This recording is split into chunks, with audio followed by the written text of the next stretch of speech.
beautiful, and thank you for clicking on today's video.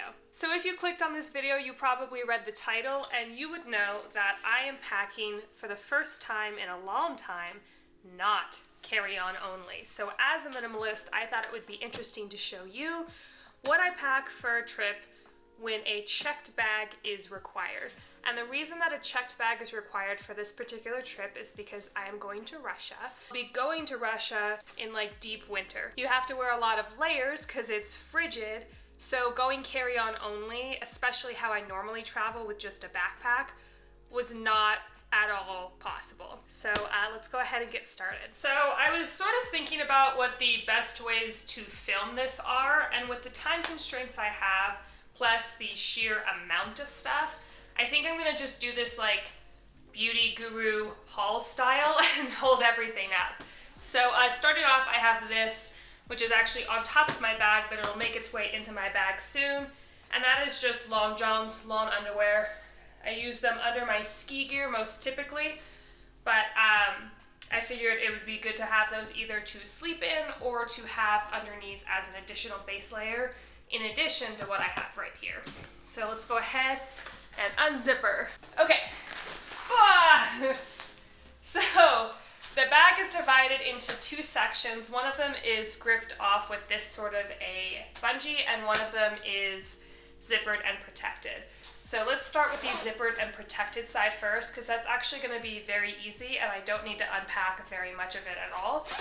So we'll open her up. The first thing I have, which I'm not going to show on camera, is a little piece of paper that identifies my suitcase as being mine in the event that it gets lost during transit and the luggage tag for some reason gets ripped off. I always put my contact information inside the bag as well, so it's just a little extra layer of protection.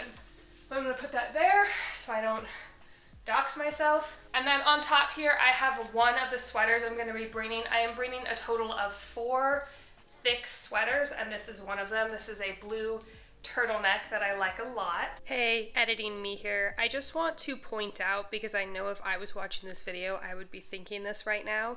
Yes, the suitcase is on my bed, but the suitcase is heavily cleaned in between every trip it's used, and it's also only been used once before this trip to Russia. So it's clean, don't worry, and even though it's clean, the wheels never touch my bed. So now you know.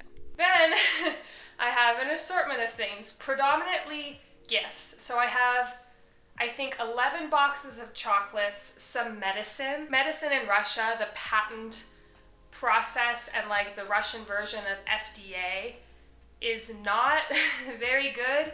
And there's also quite a few things medically that should be offered in Russia but aren't. So there's quite a few bottles of medication. Hey again, I feel like you're gonna see me a couple times in this video, but I did want to point out that none of the medication is like prescription, because that I think is a felony. It's all just stuff that's offered over the counter in the US and not offered at all in Russia, like thyroid medication, specific vitamins, things like that. In here, and also vitamins and supplements for various people that I'm bringing from the US to Russia. Like I said, 11 or so boxes of chocolate, probably 5 or 6 boxes of tea, and that's all for other people. So coming home, this half of the suitcase is going to be pretty much empty. But let's go into the things that I actually am bringing and will be bringing back. So number one is a toothbrush. So this is actually for my husband, who's in Russia already. He went out a little bit before me, and we replace our toothbrushes every 2 months. So he's overdue, so I thought I would just bring that to him. Then I have a washcloth. I don't normally pack my own washcloth, but I am bringing my own fragrance-free soap for my body. I recently had a skin issue that got triggered, and originally I was just going to use whatever body wash any of the family members we were staying with had available. But now, because my skin is sort of in like a compromised state, I wanted to bring something that I knew was fragrance-free, and because it's a bar of soap, when you travel with it, maybe not completely dry, it's good to wrap it in a little washcloth. So I have those too. Then I have a little reusable bag. This is just a fold-up bag. We're going to be going to the Christmas markets among other places while we're there, so I'm bringing one reusable bag for that. Then I have an elbow brace. Again, the medical stuff availability in Russia is not necessarily at all comparable to the United States. Probably 2 or 3 times out of the month, especially if I don't sleep very well, this elbow will get very, very achy. So this is an elbow brace for the inevitable, can't say that word, for when I'm gonna need this. Okay, next I have medicine. So these are all of the medicines that I would typically need or want. So I have diuretics, I have Pepto-Bismol, I have a probiotic, Tylenol, Advil, Benadryl, sort of just the basic stuff. I didn't go out and buy anything because it's not like I'm going somewhere where they have, you know, unclean water and you need special medications for that. But these are all just sort of the basic medications that I wanted to have with me. Again, normally I don't travel with this much, but the last time I went international, I had some issues that I had to go to the pharmacy for. And I know, again, in Russia, medicine is not always equivalent in quality. So I'm bringing my own. I know it's kind of excessive, but it's one of those things where it's like, better safe than sorry, you know? Okay, I'm bringing a steamer for my clothes. I don't like wrinkly clothes. I don't know about you. And all of the people who we're staying with, they only have an iron. And some of my clothes actually can't be ironed. They can only be steamed. Me forgetting that irons also have a steam option. So I'm bringing my own little mini steamer. It goes like that. A swimsuit in the event that we go to like a hot tub situation or a banya, which is like a sauna.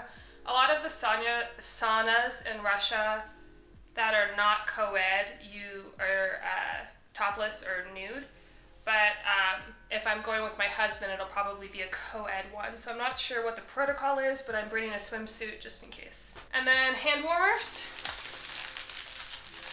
Pretty obvious if you've lived anywhere with snow or have ever visited snow, you just pop these out of the bag, stuff them in your gloves, and they're like a little mini heater essentially, and they last 8 hours or so. So I brought 10 of those. Some cookies, which again is a gift, and then a lint roller, because again, this is the kind of thing that I want to, you know, look presentable, and I'm not entirely certain this is the kind of thing that they would have, because none of them have animals. So typically people who don't have a cat or a dog don't have a lint roller, but I will be bringing it. And then the rest of what's on this side are all gifts. So I'm not really going to go into that because it's for other people. So it's not really counting against me necessarily in what I'm packing. So I'm going to put all of this back and then move on to the other side. Okay, now we're on to the other side. That's this bungee side. And this is mostly just clothing. This doesn't include everything because in my carry-on bag, I'm going to be bringing one set of clothes in the event that this goes missing. And then there's the clothes that I'll be wearing on the plane, which do include my big heavy winter coat, of which I'm only bringing one. So let's go ahead and get started. So in addition to my big heavy coat, I'm also going to be bringing this to wear under my big heavy coat. This is like a micro fleece base layer that I wear underneath my ski jacket for particularly cold winters. And what's good about this is it helps keep some of the wet out. And from what I understand, some of the areas we're going to be in the country of Russia have more of a wet cold as opposed to a dry cold.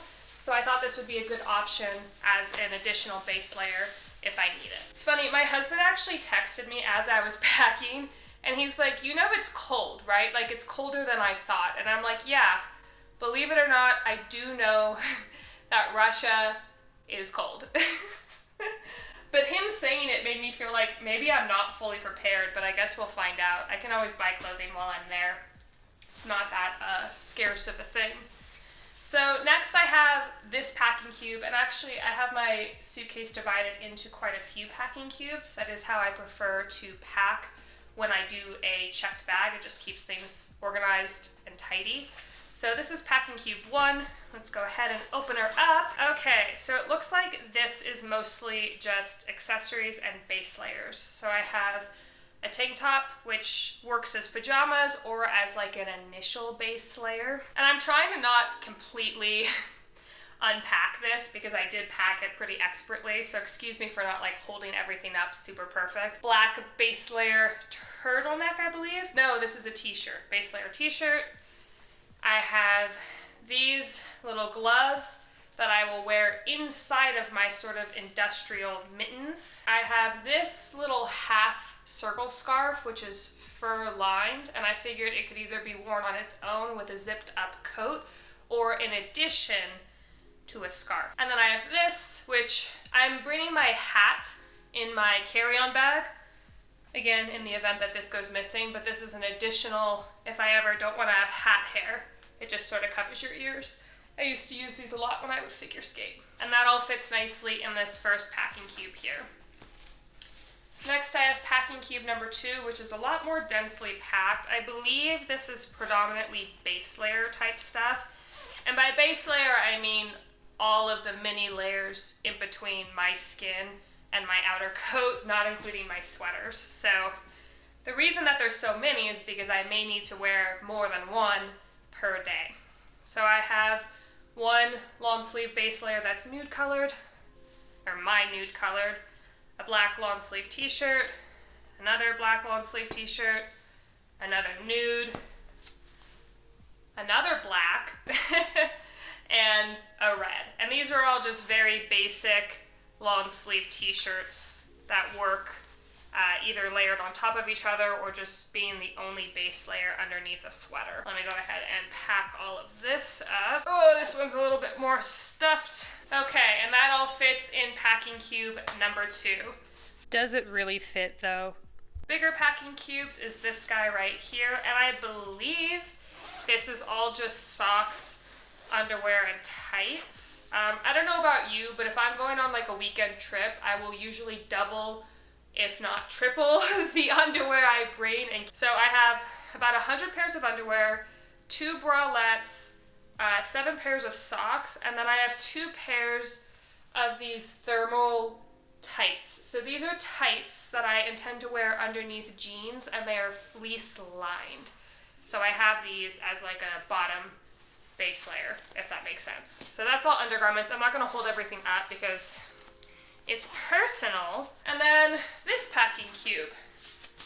Let's go ahead and open her up. This packing cube actually was originally for shoes. I just use it for whatever. So at the top here, I have my home clothes, because when you get in from being outside in the elements, you typically want to be in comfortable clothes when you're around the house.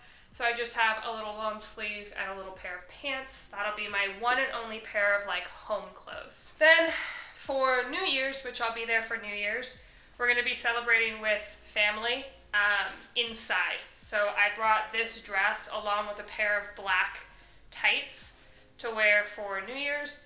This is just a blue velvet dress that I found at Plato's Closet. So that's what I'll be wearing for New Year's Eve / New Year's Day. And then I have a pair of jeans, and then I'm going to be bringing one more pair of jeans, which will be in my carry-on bag, again, as that outfit that I'll be bringing in the event that this bag goes missing and I need something to wear. And then last here is a sweater that my husband asked me to bring him. It's just a black cashmere sweater, so I'm bringing that for him. I have my big giant plaid scarf. This is one of 2 scarves that I'll be bringing in the event that one gets dirty and I need another one. I have this big red one and then a black and gray one that I'll be bringing on the flight, which you'll see in my next video about what I'm packing. And then my other 2 sweaters, I have a gray and black intertwined one with like different colored threads. And then I have this light blue mock turtleneck one as well. And that is it. That is everything. Well, not everything, because I still have a backpack that I'm bringing, but that is everything that is going into my checked bag for my 11-day trip to Russia. If you have any questions, comments, concerns, please leave them in the comments down below. I'm also curious if there's anything that you feel like I've missed. I guess I'll probably find that out once I get home and then eventually post this video. But please give this video a like if you liked it, subscribe if you're not already, and I'll see you next week. Bye! So did I overpack? Yes, I did. And mostly because I didn't understand the drastic difference between the inside temperature and the outside temperature. Like, I knew there would be heat, but anybody who's ever gone to Las Vegas, you know how, like, it'll be 100 and, I don't know, 8 degrees outside, but inside the casinos, they keep it at like 65, which is drastically colder, and you feel like you need a sweater even though it's 108 outside. It's very similar in Russia, I found, where it'll be frigid outside, but inside they'll keep some buildings at like 75 degrees Fahrenheit. So you have to sort of calculate that in what you wear. And I also found that with the type of coat and scarf that I had, I pretty much just needed like pantyhose and jeans and socks on my bottom half, and like one base layer, my sweater, scarf, and jacket on my upper half. So, yes, I did overpack. Happy that I did though, because, now, going into the future, I know what to pack for a Russian winter, and it will not be quite as excessive. So that's that on that. Bye!